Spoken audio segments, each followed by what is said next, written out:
Welcome to Wrestling at Random. I'm Jeremy Deemer.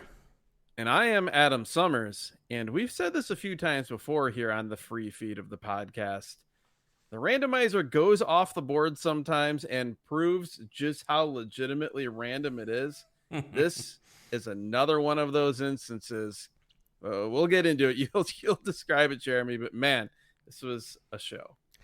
So, yeah, this is a weekly television show from Calgary, Alberta, Canada. The promotion, Stampede Professional Wrestling, November 15th, 1985. Let's just backtrack for any new listeners that are out there and explain quickly how this episode of this show of professional wrestling ended up being the podcast that we did this week, the show that we reviewed here. We take all of the internet's wrestling content that we can find, we dump it into the randomizer, we fire up the randomizer, whatever it picks, we're at the mercy of the randomizer, and we will have to watch it. We've done 3 seasons of this now, if you can believe it, and sure enough, this is one of the deep cuts here. It's the first time it's taken us for a weekly television episode of Stampede. We did get a 1-match Stampede from 10 years after this, but 1995. And also from, I want to say it was some 7 years prior to this, that Stan Hansen, Antonio Inoki match from Stampede. Correct. From, it appeared to be the very same building. Yeah, so we've seen Stampede a couple of times for a match here or a match there, but never have we seen an episode of the television show. We have, however, seen a full episode of TV hosted by Ed Whalen. If you are a subscriber over on the bonus audio content via Patreon, Apple Podcast bonus audio, or wherever those episodes may live now, Pro Wrestling Plus, Ed Whalen. But this is the primary show that Ed Whalen did, Stampede Wrestling. Yeah, so Stampede Wrestling, this was a little Dave Meltzer history for you on Stampede Wrestling from the Wrestling Observer newsletter. 1946 is when Stu Hart started Stampede Wrestling in Calgary. You know Stu Hart as the patriarch of the famous Hart Wrestling dynasty. I feel like you saying 1946 is when Stu Hart started Stampede Wrestling is the first half of a Jerry Lawler joke from WWF television in the mid-90s. Vince McMahon, just a few years before the show we were about to review, had already started running nationally in the United States and parts of Canada. There was no way, even with its superior work rate, high-flying smaller wrestlers, that the modest look of Stampede Wrestling and its 2-camera shoot could compete with Hulk Hogan and the WWF. Vince McMahon came to Stu Hart, owner of the Stampede promotion, and instead of just running him out of business like he was about to do to everyone else, he offered Stu a deal. He'd buy Stampede Wrestling for $1 million. Wow. Which in 1985, this was an amazing total if you consider that just a few months earlier, he purchased a controlling interest in the far more valuable Georgia Championship Wrestling office for somewhere between $675,000 and $750,000. And that included a national TV contract. Also, think about this. Some 16 years later, Vince McMahon bought WCW for a total of $4.2 million, $2.5 million of which was for the name and logo, an additional $1.7 million for the tape library. So in 1985, he offered to pay 25% of the WCW purchase price for Stampede. And that's not all. The deal was also that McMahon would pay Stu Hart $100,000 per year for 10 years to pay off that $1 million. Wow. And in addition, Stu Hart would get 10% of the gate from all house shows in Calgary and Edmonton that WWF would run. Wow, so somewhat similar to what they did in Toronto with Jack Tunney. Mm-hmm. McMahon also got Stu's television network, giving him coverage in all of Western Canada. Stu Hart, who was 69, said that he was too old to fight McMahon. He recognized if he wanted to, it was a fight he couldn't win. And Stu's only stipulation to Vince McMahon as part of this deal was that he had to give jobs to his 3 most talented wrestlers, his son Bret Hart, his son-in-law Davey Boy Smith, and the Dynamite Kid. Not exactly charity, considering that those guys would go on to be maybe the 3 best actual wrestlers in the WWF from the moment they stepped in, at least with Dynamite and Bret. As it turned out, though, Stu Hart only got the first $100,000 payment. Some blame this on Bruce Hart, his son, who didn't get a job with Vince McMahon and opened up a short-lived wrestling group in the area, which Vince McMahon may have seen as a violation of the non-compete agreement that they had made.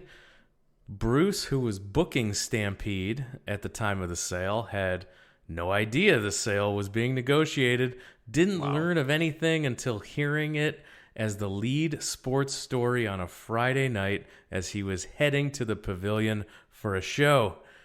Bruce got to the building, and the wrestlers, none of whom were aware of anything, were asking questions until Stu showed up late into the show to say it was all true and the company was shutting down.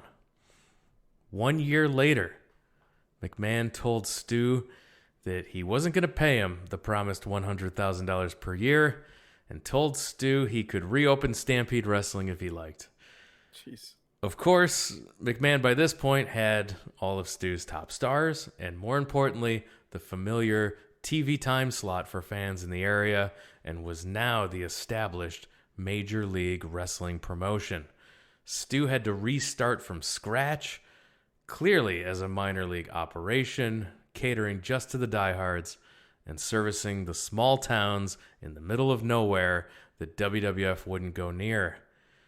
Stu decided against filing a lawsuit, feeling it would ruin the careers of Dynamite, Davey, and Bret, and now his son-in-law Jim Neidhart, who was also there at this point. This version of Stampede Wrestling from October 1985 through December 1989, that actually gained the most worldwide recognition for the group, largely due to the rise of Stu's youngest son, Owen Hart, who we do not see on this episode, unfortunately. I was just going to say Owen Hart, a young Brian Pillman, both were sorely needed here on this show. I guess this is a bit of a transition period. So this is the start of the relaunch of Stampede. Yes. That explains a lot about what this show is and isn't. What it is, though, more than anything, is a showcase, and you can take that for good or bad. I know opinions vary greatly, but it is a showcase for Ed Whalen, who is the lead commentator, host, bemused old man bowing up to heels in interviews, whatever you want to say. He is anything and everything here on this show. We get an intro. Hi, everybody, and away we go with another edition of the Stampede Wrestling Show. Ha, ha, ha! I don't believe it. Ed Whalen and Jim Davies in stereo. We're welcomed in stereo from Ed Whalen and his broadcast partner. Can we talk about that for a second? We sure can.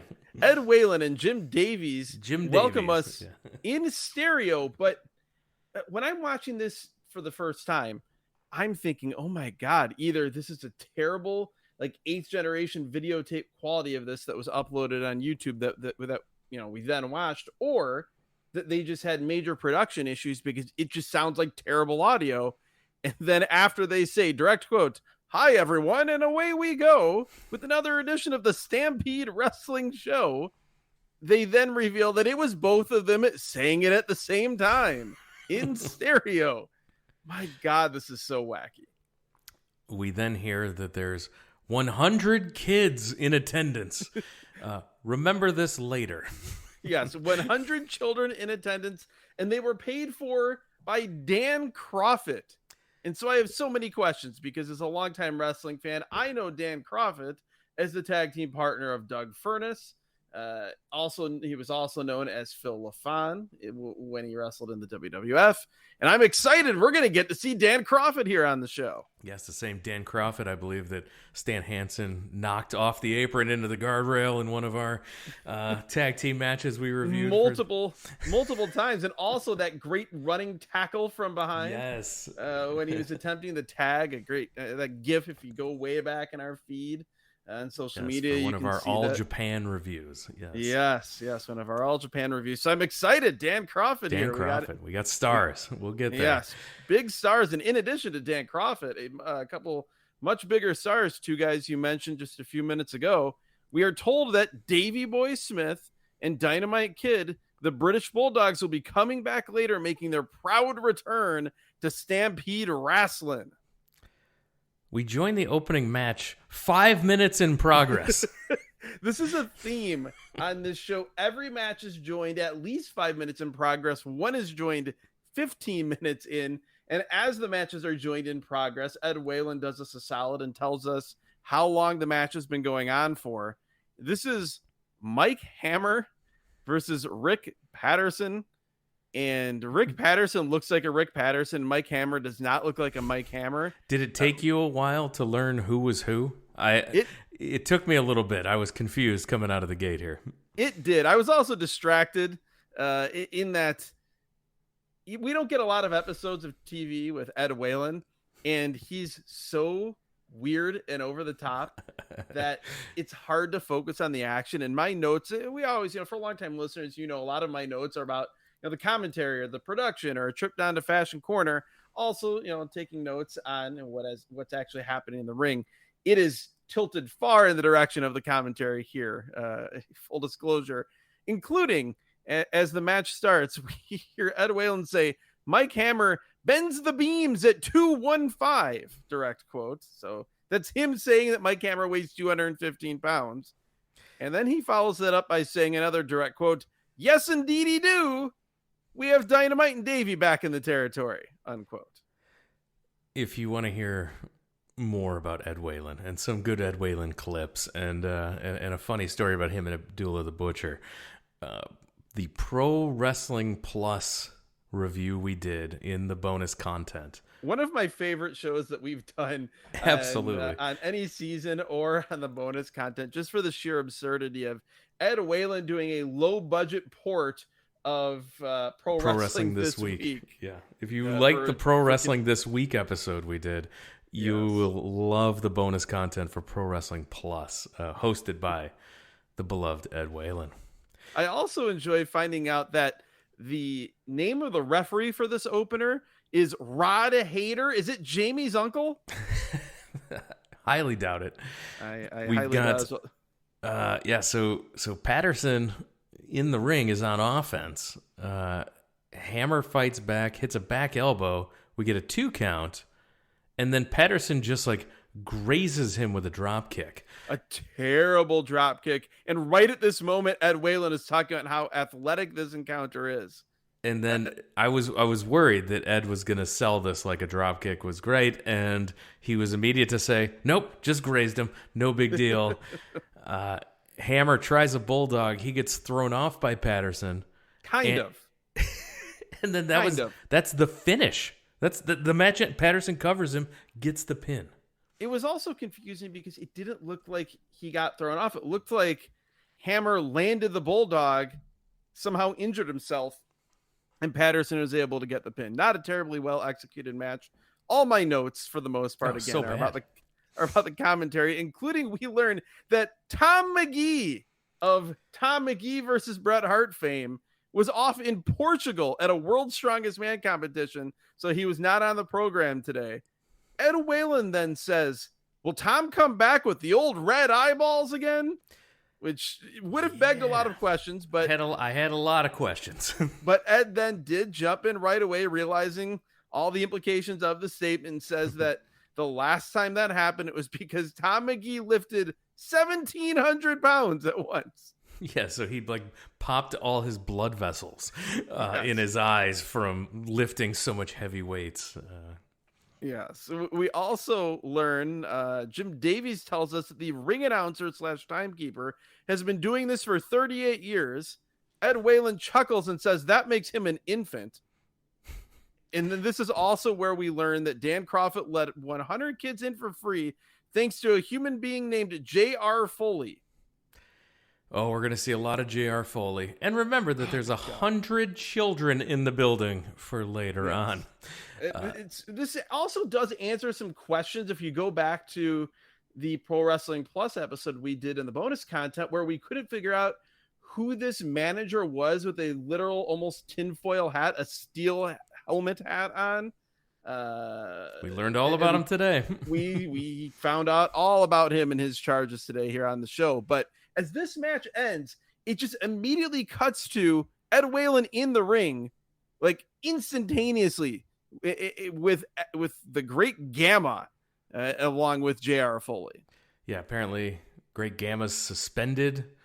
Ed Whalen interviews him. Apparently Bruce Hart knocked out a referee, and so he's saying he's the uncrowned Commonwealth champion. The uncrowned Commonwealth champion of the world, which amused me. He said that Stu Hart, Dynamite Kid, the Hart family, and Ed Whalen are all in on the conspiracy. Ed was appalled to be grouped in as part of this conspiracy. Yes. We go from there to Mike Shaw, a very young Moccasin / Norman the Lunatic / Bastion Booger, early on in his run, I believe, in Stampede Wrestling. He is taking on a man named Mr. Hito, who is not someone that's overly well known, but if you are familiar with the history of Bret Hart and you read up on him, he is one of the most influential figures in Bret Hart's career from an early time frame. And he's one of the two guys that Bret most credits with training him, with influencing his pro wrestling style. So it was interesting to see him here in this match with the future Bastion Booger. Yeah, Mr. Hito lived in Calgary and was the guy who would bring in the big Japanese wrestlers to Stampede. Yes, absolutely. In addition to training a lot of wrestlers, and his fingerprints were all over the styles of Dynamite Kid, as I said, Bret Hart. So kind of a fascinating, not very well known figure that has more of an influence, on what a lot of your favorites, and I say that to everybody listening, has influence on how your favorites developed in a way that you probably didn't know. They put a graphic up to say this is Mike Shaw versus Mr. Hito. And As if one the graphic. This graphic was up for a split second. Like it took longer. It took I had to stop and rewind to see what the graphic said because it just flashed across my screen in an instant, and it just said, Mr. Hito versus Mike Shaw. A graphic is quite complimentary to what appeared on the screen. Letters, white letters, white stencil letters that appeared. They were about the same level as the graphics that were on the screen during the moon landing, telling us who was about to walk on the moon. So, my favorite part of this match by far, it starts. Moccasin is on the screen. Ed Whalen calls him, direct quote, a big chunk of character. I had to rewind this at least 3 times. Did he create, people talk about like their cats being large and they call them chonky. I think Ed Whalen created that in 1985. Jim Davies then jumps in with, he has these one-liners that he's the only person in the world that must actually think these are funny.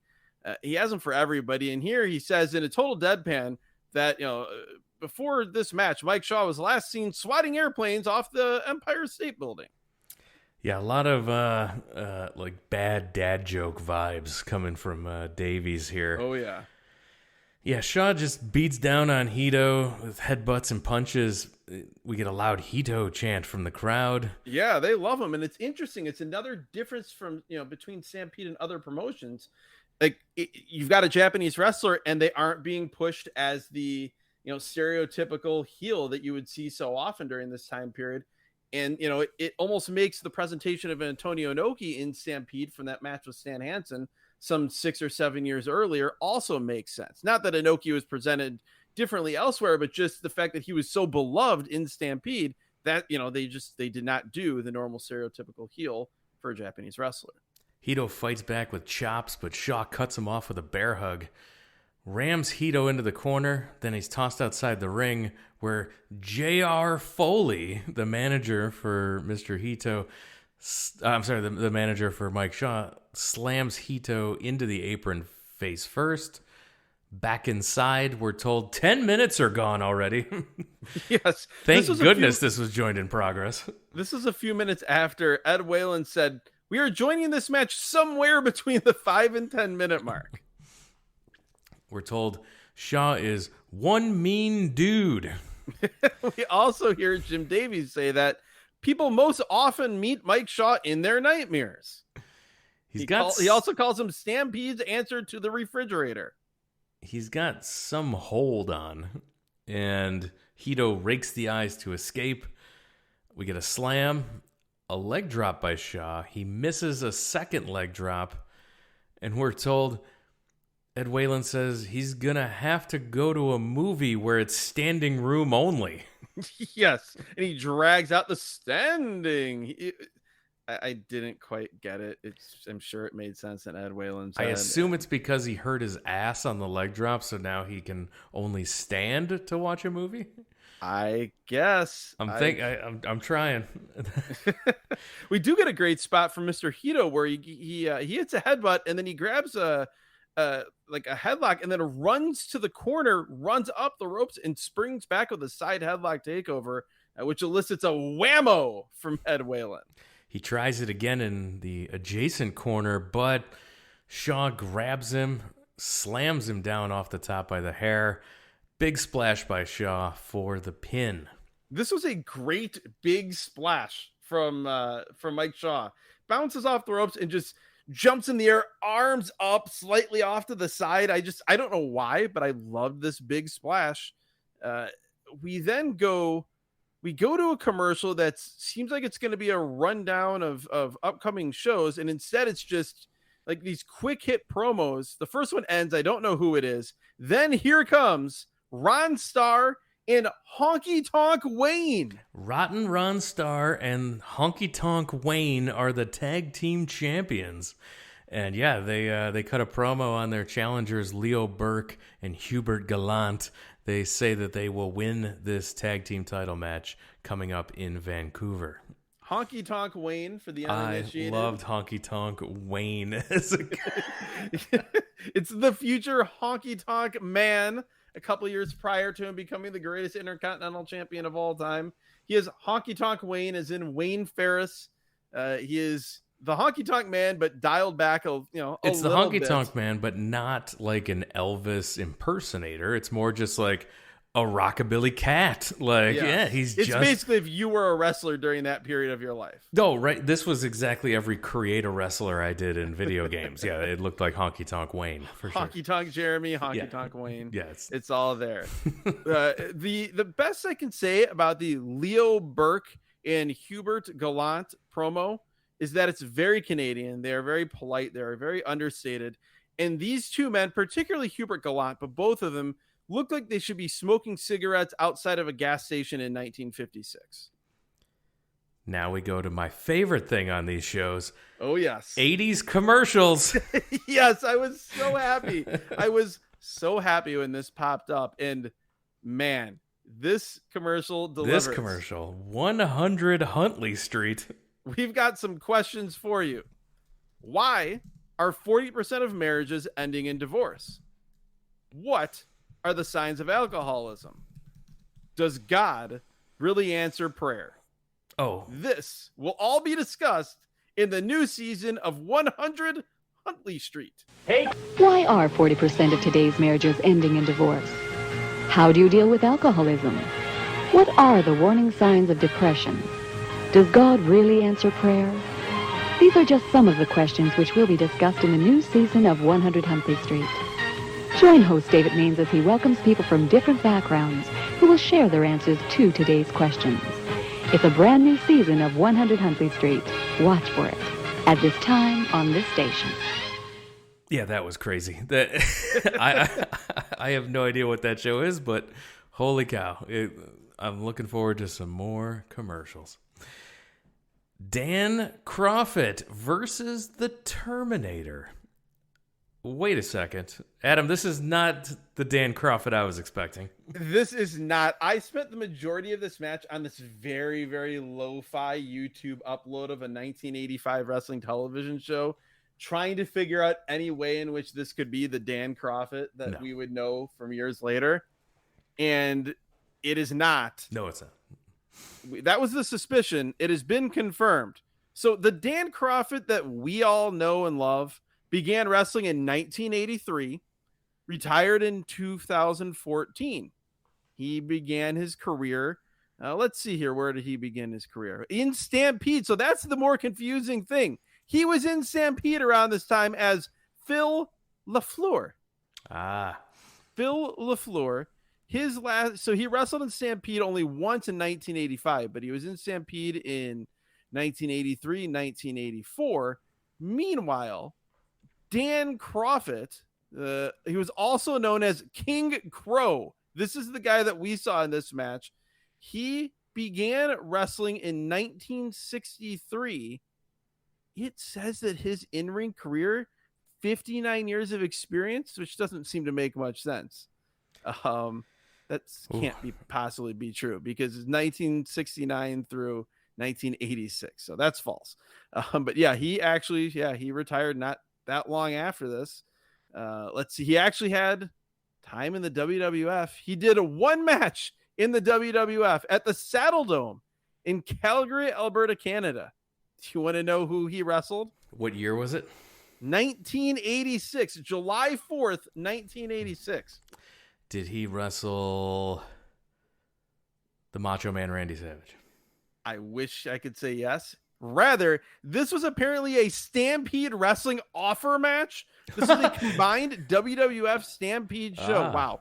Okay, so we need to know a lot more about this. He wrestled for the Stampede North American Heavyweight title. Oh, gosh.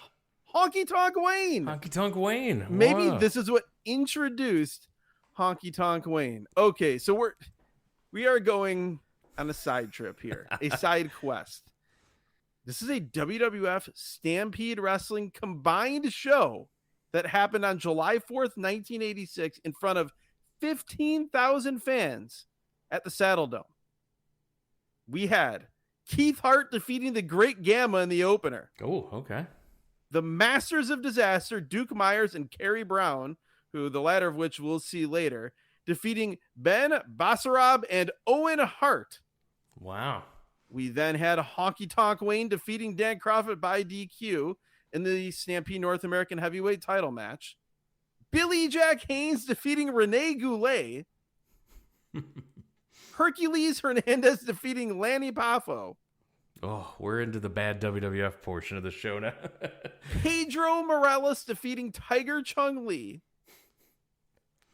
Adrian Adonis defeating Cousin Luke. Oh, that had to be horrendous. That does not sound good. Because, again, this is 1986 Adrian Adonis. Yes, it's not the one we beloved. No. Big John Studd defeating Tito Santana. Oh, this show. Bret Hart defeating CV Affy. Okay. That's the first good match. The British Bulldogs defending the WWF World Tag Team Championships against Brutus Beefcake and Greg the Hammer Valentine. Oh, the Dream Team. Get out of here. And in your main event, Hulk Hogan defeating King Kong Bundy by DQ in a WWF World Heavyweight title match. A lot of DQs for the crowd. So again, the more things change, the more they stay the same. Yes, this feels much more like a WWF show than a Stampede show. But what an interesting show that this took place in the middle of all that turmoil. So back on the on-ramp to this show, we've got Dan Crawford versus the Terminator. This is a $1,000 bounty match. We should also note that the Terminator is neither... it's not Arnold Schwarzenegger. It's also not Bill DeMott as Crash the Terminator. This is a Terminator who let's point this It's out also now. not the Terminators from Southeastern Championship Wrestling. Very good callback. It is not. Again, if you want to know more about maybe the worst top tag team in any promotion of all time, the Terminators in Southeast Championship Wrestling, that is also over in the bonus feed on the Patreon/Apple Podcasts.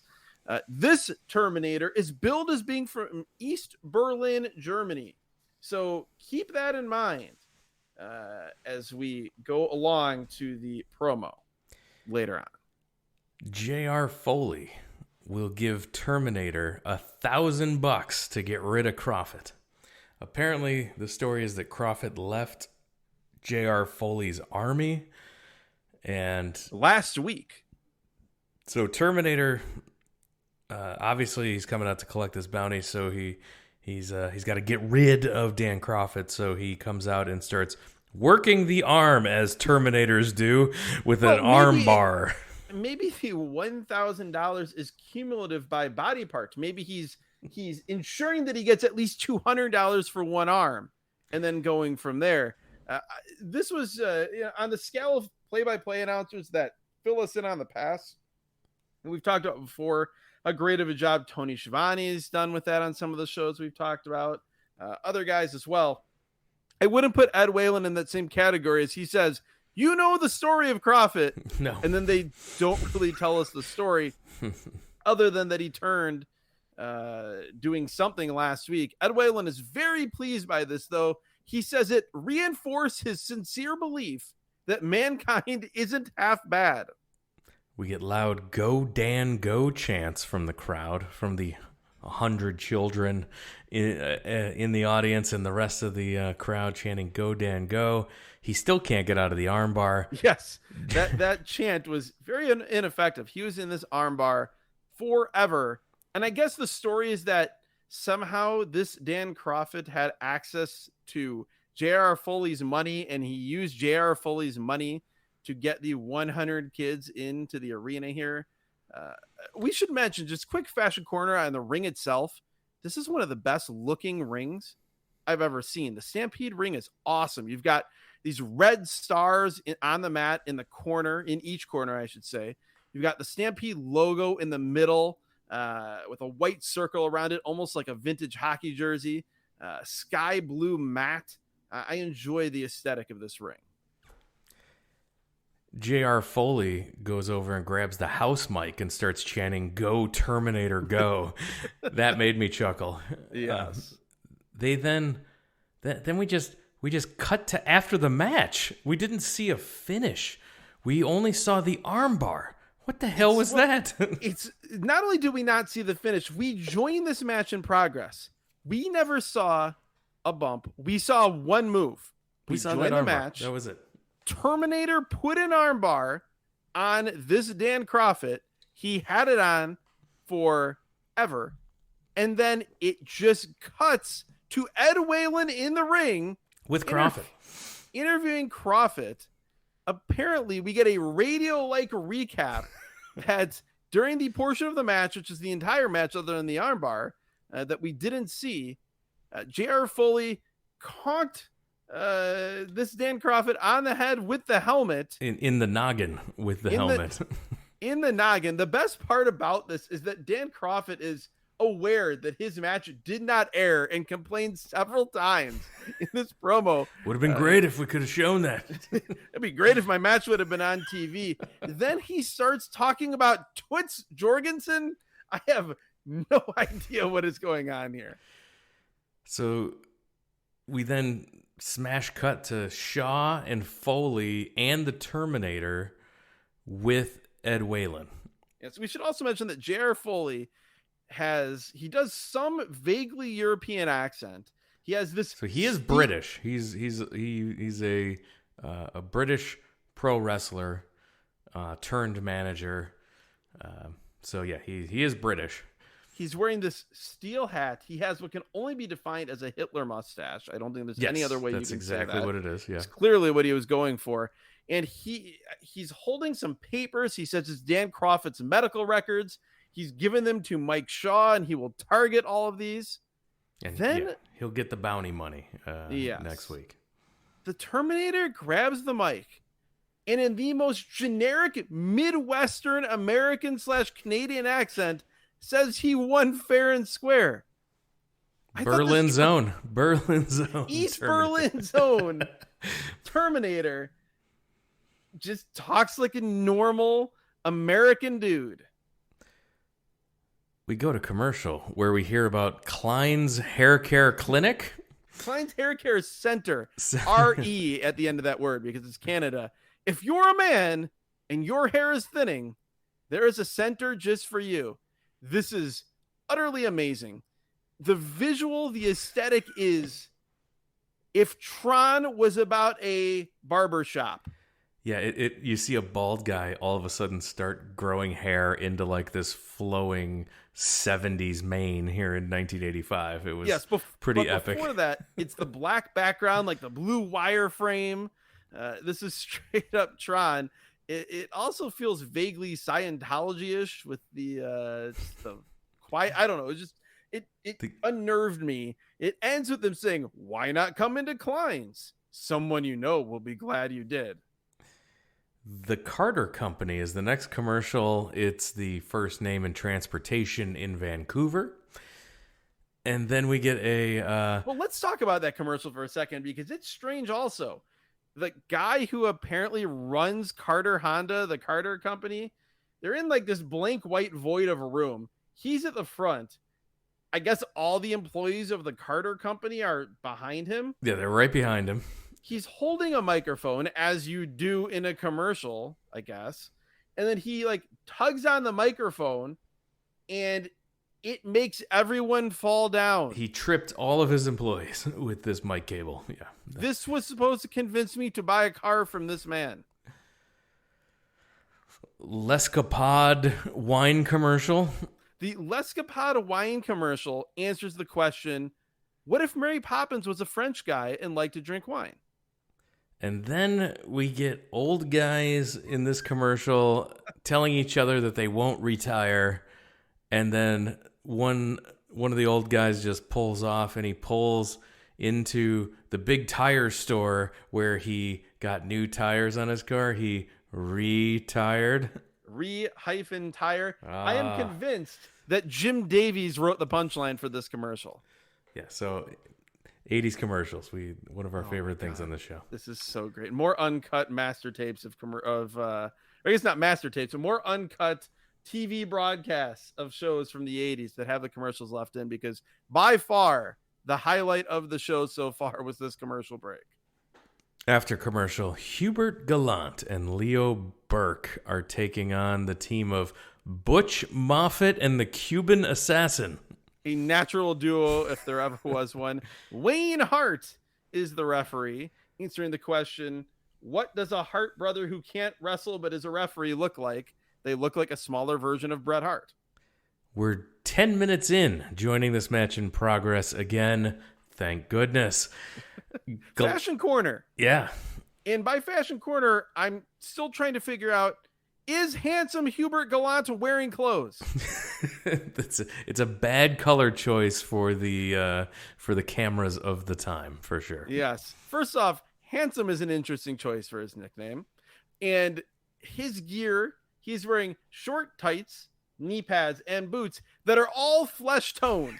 So when watching this very washed out footage from 1985 on YouTube, it appears as though there is a naked man doing moves and holds. Except for, it's also great because his trunks are flesh toned, his knee pads are flesh toned, his boots are flesh toned, his flesh is flesh toned, but he has a very hairy chest. So this match happens. We get double teaming by Moffat and the Cuban Assassin. Gallant misses a crossbody. Assassin misses an elbow drop. When he misses this, first he hits a flying crossbody earlier, and Ed Whalen says, direct quote, "Whammo boy, this guy's a worker." Yeah. Also, quick note: Hubert Gallant, actually kind of awesome. Oh, awesome. Okay. I thought on this show, This dude looked like a competent pro wrestler. He moved well. He threw cool forearms. Like, I saw this guy and I thought it was not a stretch to think he might have actually been trained in the dungeon. Yeah, so after the missed crossbody, the miss elbow drop by Assassin, Gallant makes the hot tag to Burke, punches all around by Burke. He puts a sleeper on the Assassin, but Moffat breaks it up. Gallant tags back in, has an abdominal stretch on, but Moffat right in to break it up again, breaks down into a four-way. Moffat holds Gallant as the Assassin comes off the top rope. Gallant is able to move. Assassin hits his partner, Moffat. Gallant covers him and gets the pin. Ed Whalen says the Cuban Assassin messed it up. Yes, the direct quote is, "We've got to see a replay to see how the Cuban Assassin messes it up." And he's chuckling as he says this in true merry Ed Whalen fashion.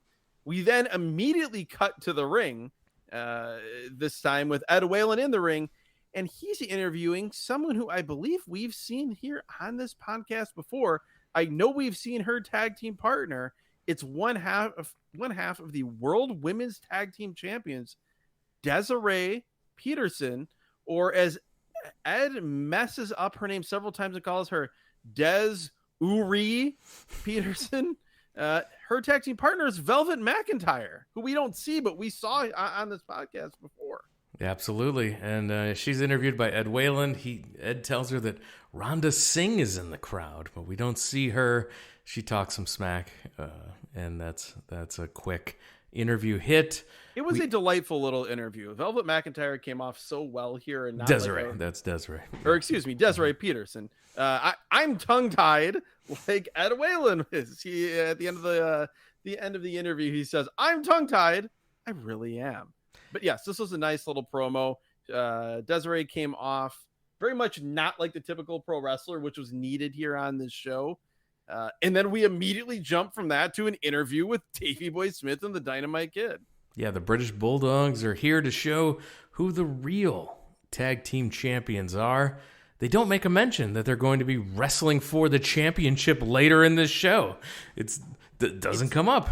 It's very strange. It's never mentioned. I guess by the end of the show, we understand why they didn't want to get people's hopes up that they were going to see a real world tag team title match. They also say it's just kind of vague. Apparently, they were the tag champs. They lost the belts because they didn't defend them in 90 days. I also think they had a personal services promotional agreement with BJ's Gym because they both make sure to mention they've been training at BJ's Gym all last week to get ready. We get a graphic going to commercial that says more wrestling, RASLIN apostrophe. More We're on a wrestling. roll here with the graphics between that and last, if you're listening in linear fashion, last week's show on the super tape from the mat to the mic, MIKE. That's right. After commercial, we have Carrie Brown versus Jerry Morrow. Yes, Carrie Brown. He's the most generic cut rate discount dime store Terry Gordy you've ever seen. We start with a trapezius nerve hold. We're 10 minutes into this match already when it starts. And that's what they were doing. Thankfully, this action is interrupted by kind of a throwback or a foreshadowing of the Pro Wrestling Plus television show. It's the letter of the week. So Morrow makes a comeback. Hold on. This match is meaningless. The letter of the week is what's important here. This person says that their whole family watches the show. And this guy says that he and his father have a bet about the true identity of Cobra. This guy's father is convinced that Cobra is Hurricane Castillo. His evidence is that the autographs match. This man's name, we're told, the fan's name is Jerome Grayburn. Jim Davies asks Ed Whalen what he thinks. Ed Whalen completely dismisses this man's theory. This theory and says, direct quote, "Haha, I don't think so." Yes, didn't even humor this man. No. Like it could be a possibility. Like, haha, moving on. He treated fan Jerome Grayburn like he treats every heel in an interview. So yeah, Morrow makes a comeback, headbutts, fires Brown into the buckles. He slams him. Morrow then drops a headbutt after running the ropes, which was cool. Yeah, that actually looked great. It was a Tomoaki Honma style Kokeshi, but it landed. Morrow goes to the top rope, hits a diving headbutt, gets a long 2 count. Ed Whalen starts getting on the referee saying that count was slow. I agree. Also, I'm shocked that in 1985 in Stampede, a top rope flying headbutt, a diving headbutt, was not the finisher. None of this is as important, though, as the fact that we learn that Jerry Morrow is the father of triplets, all girls.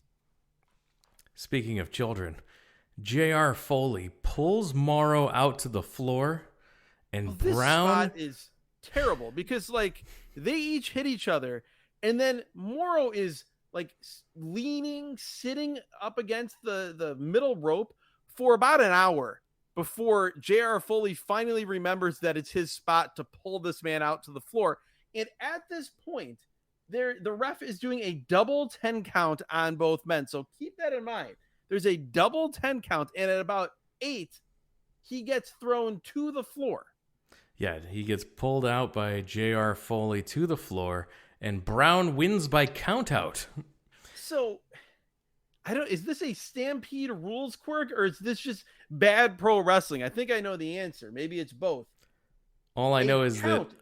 Hold on. A double down count. The ref giving 2 men a 10 count to signify that one or both men will be knocked out. If the guy then falls to the floor, that transitions, that rolls into a count out. Yeah. I would think the counts would change. I don't recall break that the count. Yeah. It's not the same count. Because so hear me out. I've put a lot of thought into this. Yeah, good. A knockout could result in a title change. Correct. So let's say you are a savvy champion and you are almost knocked out. Let's say it's 9.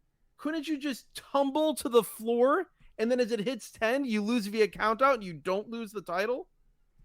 That would be savvy. Yes. That's why this has to be just bad pro wrestling is what that was. And 100 children agreed it was bad as they were loudly chanting bullshit, and I howled with laughter. Yes. Like imagine a modern, I guess not that modern anymore, but a WWE crowd full of John Cena fans, like 5 years old, chanting bullshit. That's basically what this was. I was howling with laughter. You have never heard that vocal tone chanting that word at a wrestling show before.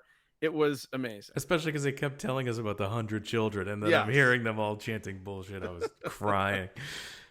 So Carrie Brown is doing an interview, and I'm looking at him, and I'm like, who does he look like? Terry Gordy. He looks more like Francis Buxton from Pee-wee's Big Adventure. That's what he reminded me of. See, you're doing cultural references. That doesn't work for me.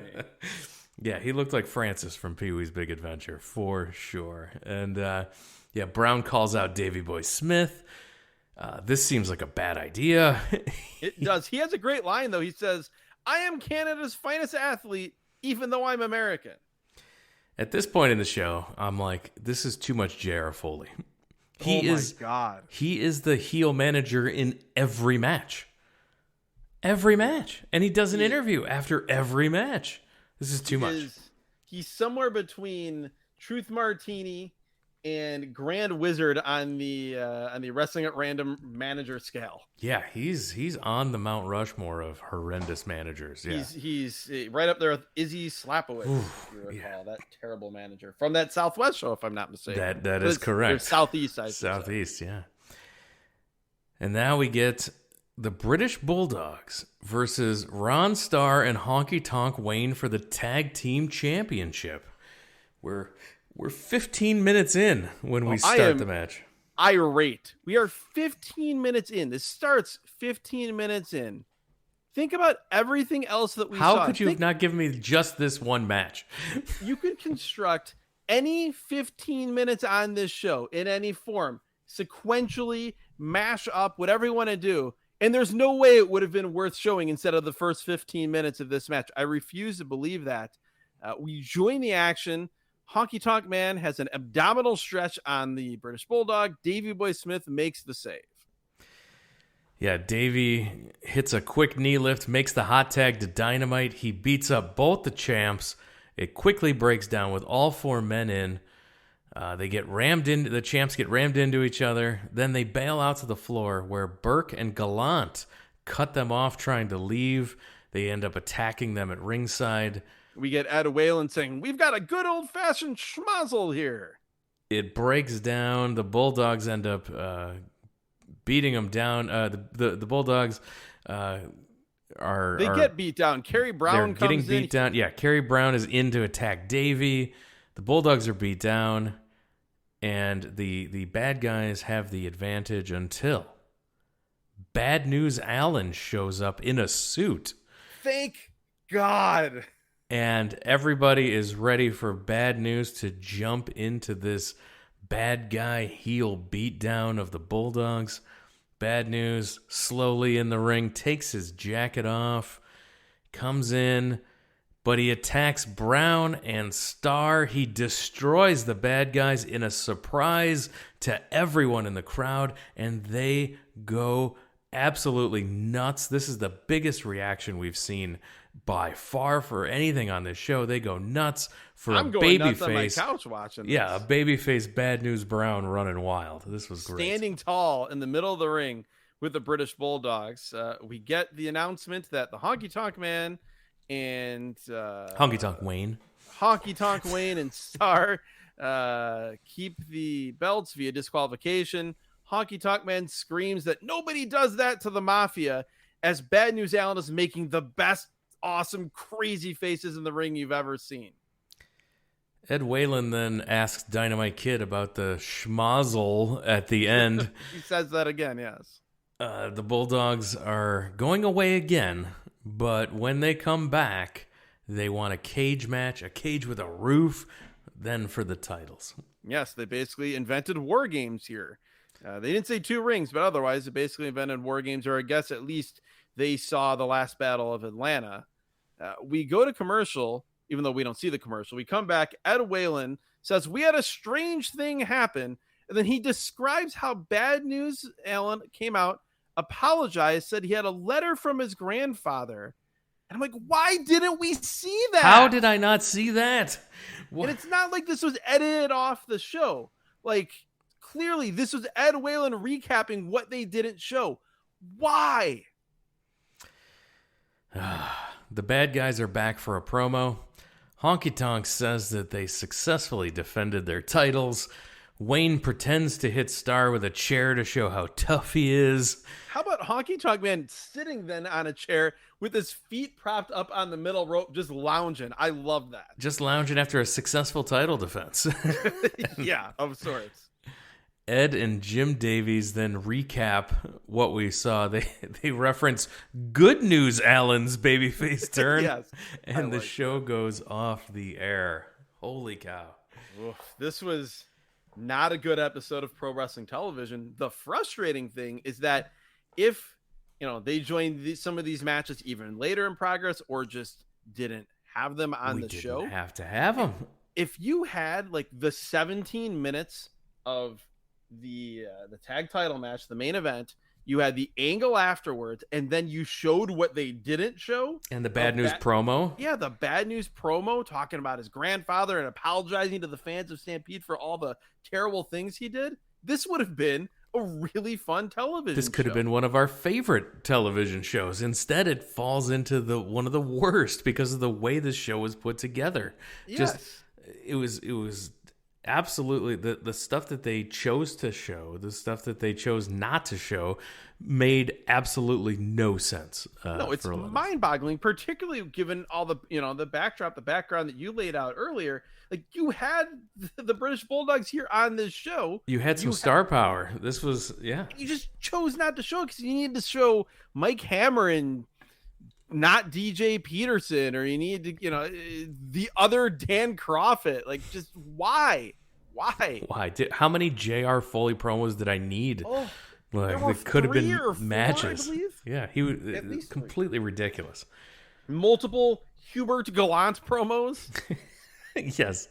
Yeah, so that... Yeah, just a terrible show that could have been so much better. What a miss. Yeah, they had the content to make a very entertaining hour of pro wrestling television, and they made the active decision not to. And this is not like that episode of ECW TV that we reviewed, that truly bizarre episode where they had problems with the footage, and they kind of had to make a really weird episode out of it to work around all of that. That was not the issue here. This is just bad television. Favorite thing on this show?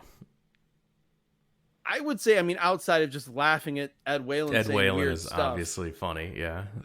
That's always, particularly in short doses. If I had to see him every week or hear him every week, I'm sure it would be different. To me, it's undoubtedly the Bad News Allen turn. He was a god among men here. It was so great, and we got so little of it. It was maybe a minute and a half of this entire hour-long broadcast, and it was by far the greatest thing on the show. Absolutely. Yes, and we've been clamoring for more Bad News Allen / Bad News Brown. We've seen him in fits and starts. You know, we had that the squash match that he had against Pete Doherty, where he basically got beat down most of the match. Just like weird stuff here we got to see again. Not what you'd expect Bad News Allen as a babyface, but it was so great. Just everything. Him slowly taking the jacket off, slowly unbuttoning the buttons on his shirt cuffs, and then, you know, turning, making the decision to make amends and go after the heels. And what we heard he said, even though we didn't hear him say it, just sounded like it would have been so entertaining. Worst thing on this show for me is the format and the layout. 100%. I mean, there's a lot to pick at here as far as the individual action, the wrestlers. That Patterson drop kick is pretty terrible. I guess the other thing I would throw in as my favorite thing on the show, and I guess it falls into just the general vortex of Ed Whalen being Ed Whalen. But when he called Mike Shaw a big chonk of character, that broke me. All right. Well, we visited a weird time in Stampede Wrestling, but yes, to say the least. The randomizer will do it. Again, this is why we do this show. We would never choose to sit down and watch this TV show.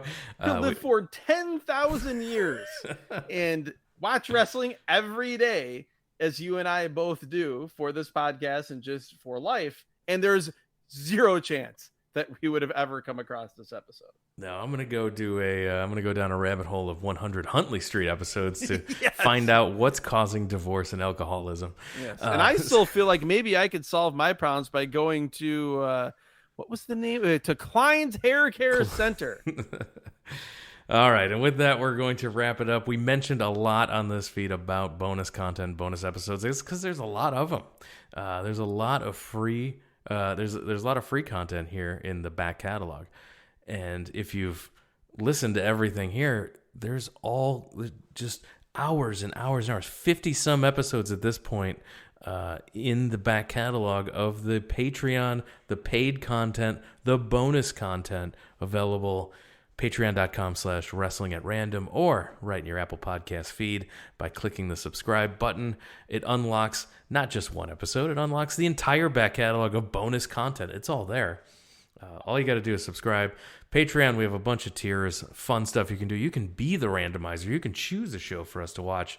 We've got t-shirts and more. All that information over at the Patreon, patreon.com/wrestling@random.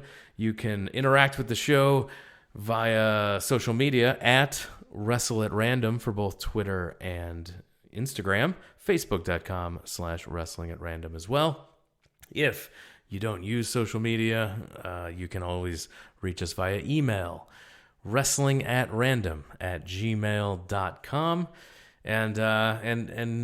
And we hear you, we see you, YouTube subscribers as well. We also post the audio for this podcast up on our YouTube channel as well, Wrestling at Random Podcast.